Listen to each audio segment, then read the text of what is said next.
আসসালামু আলাইকুম ভাই ব্রাদার, সবাই কেমন আছো? আশা করি সবাই ভালো আছো। আমি চলে এলাম আরেকটা নতুন শর্টস ব্লগে আর এম গেমিং ইউটিউব চ্যানেলে। তো গাইস, আজকে এমন একটা কাহিনী, আমার ফ্রেন্ড বলতেছে এই জায়গায় একটু আয়, একটু কাজ আছে। আমি গেছি, ও আমারে ধইরা বলতেছে চল আমরা যাবো আজকে শান্তার ঘুরতে। আমি ভাই এইদিকে আমি না কোনো ভালো প্যান্ট, না কোনো ভালো শার্ট, না কিছু, আমি বাসায় জামা থাকি অমনে গেছি।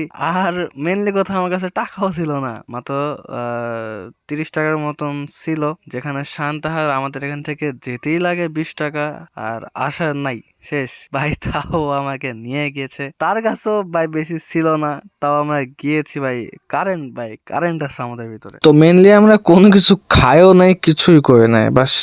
কিন্তু ভাই শান্তাহার আয়সা অনেক বেশি ভালো লাগতেছিল, কারণ বিকেলে শান্তাহারটা অনেক বেশি রিল্যাক্সিং একটা প্লেস হয়ে যায়, মানে ঈদের দিন বাদে আর কি। অন্যান্য দিন ঈদের সময় ভাই এটা অনেক ভিড় ভাক্কা। আর এখানে ভাই একটা দেখলাই তো, ইসরায়েলের পতাকা আছে, সবাই ভাই লাথি তো মার ভাই, ছোটরা ভাই তোমরা পেশাবো কইরা দিবা, এতে ভাই অনেক ভালো হবে, কারণ ইসলামী বিরোধী কোনো কিছুই আমরা মানতে পারবো না। তো আমরা শান্তাহারে প্ল্যাটফর্ম নাম্বার 4-এ চলে এসেছি, কারণ এখানে একটা ট্রেন দাঁড়ায় আছে এবং সন্ধ্যার সময় এই ট্রেনেই আমাদের যাতায়াত হবে, কারণ এই ট্রেনটা আমাদের গ্রামের ভিতর দিয়ে পুরা বগুড়াতে যায় ডাইরেক্ট। এখান থেকে একদম বগুড়া থেকে গাইবান্ধা পর্যন্ত চলে যায় এটা, এবং তারপর রংপুর আরো ওদিকে আছে, ওইসব আমি জানি না এটা কত দূর পর্যন্ত যায় আর কি, কারণ আমি কখনো যাওয়া হয় নাই তেমন এক। তো এই যে এটা সম্ভবত বলা হয় টিকটকার প্লেস, এটা আমাদের শান্তাহারের সব টিকটকাররা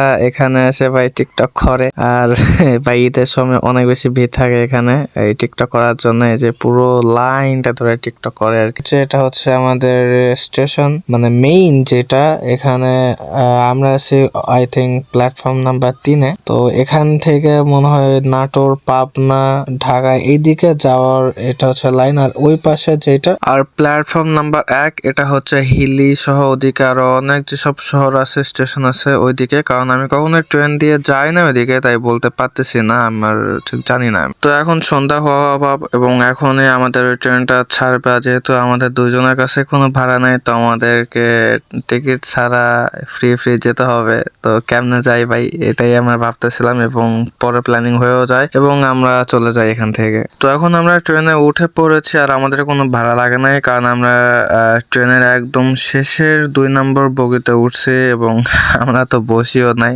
আর এভাবেই আমরা চলতে দেখতে যাইতেছি।